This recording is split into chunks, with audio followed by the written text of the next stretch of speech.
मुंबई के एक बिजनेसमैन ने एक्ट्रेस शिल्पा शेट्टी और उनके पति बिजनेसमैन राज कुंद्रा पर 60 करोड़ रुपए की ठगी का आरोप लगाया है। आपको बता दें कि मामला उनके अब बंद हो चुकी best deal TV private limited company से जुड़ा है। इस बीच सोशल मीडिया पर एक ऑडियो वायरल हो रहा है जिसमें राज कुंद्रा दीपक कोठारी से ये कहते हुए सुनाई दे रहे हैं कि ये डील राजेश आर्या ने कराई थी, लेकिन मैंने आपसे कोई कर्ज नहीं लिया था। हालांकि इस ऑडियो की सत्यता की पुष्टि हम नहीं करते।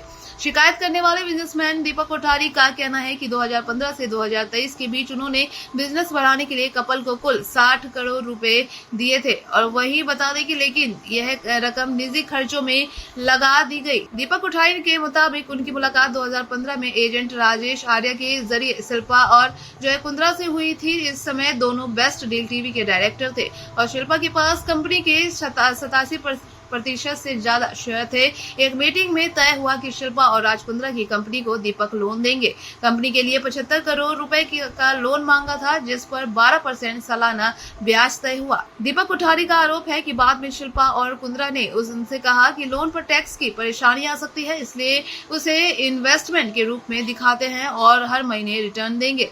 अप्रैल 2015 में कोठारी ने करीब 31 करोड़ रुपए की पहली पेमेंट की। टैक्स से जुड़ी परेशानी जारी रहने पर सितंबर में दूसरी डील हुई और जुलाई 2015 में मार्च 2016 के बीच उन्होंने 28 करोड़ रुपए और ट्रांसफर किए। कुल मिलाकर उन्होंने 60 करोड़ रुपए दिए थे। साथ ही 3.5 लाख रुपए स्टॉप ड्यूटी के रुपए चुकाए थे। और आपको बता दें कि कोठारी का दावा है कि अप्रैल 2016 में शिल्पा ने उन्हें पर्सनल गारंटी भी दी थी, लेकिन उसी साल सितंबर में उन्होंने अपनी कंपनी के डायरेक्टर पद से इस्तीफा दे दिया।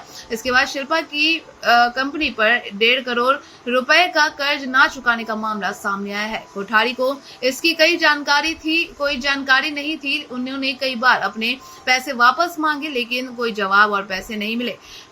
आपको बता दें कि वहीं पर पहले मामला जुहू पुलिस स्टेशन से धोखाधड़ी और जालसाजी के तहत दर्ज हुआ। चूंकि रकम 10 करोड़ से ज्यादा थी, इसलिए जांच आर्थिक अपराध शाखा EOW को सौंप दी गई। EOW इस केस की जांच कर रही है। वहीं दूसरी ओर राज और शिल्पा के वकील ने दीपक कोठारी के आरोपों को खारिज कर दिया है। आपको बता दें कि जहां वकील एडवोकेट प्रशांत पाटिल का बताते हुए नजर आए, जहां उन्होंने बताया कि मेरे मुवक्किलों को इस कुछ इलेक्ट्रॉनिक और प्रिंट मीडिया के जरिए जानकारी मिली है कि मुंबई की आर्थिक अपराध शाखा EOW में उनके खिलाफ एक मामला दर्ज हुआ है। सबसे पहले मेरे मुवक्किल सभी आरोपों को खारिज करते हैं। ये पूरी तरह सिविल मामला है, जिसे राष्ट्रीय कंपनी कानून न्यायाधिकरण मुंबई ने 4 अक्टूबर 2024 को निपटा दिया था।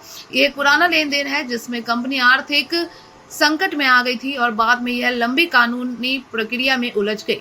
इसमें कोई अपराध नहीं है। हमारे ऑडिटर्स ने समय समय पर EOW को सभी जरूरी दस्तावेज जैसे कैश फ्लो स्टेटमेंट उपलब्ध कराए हैं। आपको बता दें कि प्रशांत पाटिल ने ये भी कहा कि जिस निवेश समझौते की बात हो रही है वह पूरी तरह एक्टिव निवेश के रूप में थी, इक्विटी निवेश के रूप में थी। कंपनी को पहले ही परिसमापन का आदेश मिल चुका था। बता दें कि जिसे इसे लिक्विडेशन भी कहा जाता है, जिसे पुलिस विभाग को भी दिया गया। वहीं पर प्रशांत पाटिल ने आगे कहा कि पिछले 1 साल में हमारे चार्टेड अकाउंटेंट 15 से ज्यादा बार पुलिस स्टेशन जाकर सभी सबूत पेश कर चुके हैं। ये मामला पूरी तरह निराधार है और दुर्भावपूर्ण है, जिसका मकसद हमारे मुवक्किलों की छवि खराब करना है। हम इस मामले में दोषियों के खिलाफ उचित कानूनी कार्रवाई कर रहे हैं। बाकी की तमाम ऐसे ही लेटेस्ट अपडेट जानने के लिए बने रहिए हमारे साथ। देख रही है नेक्स्ट लाइव।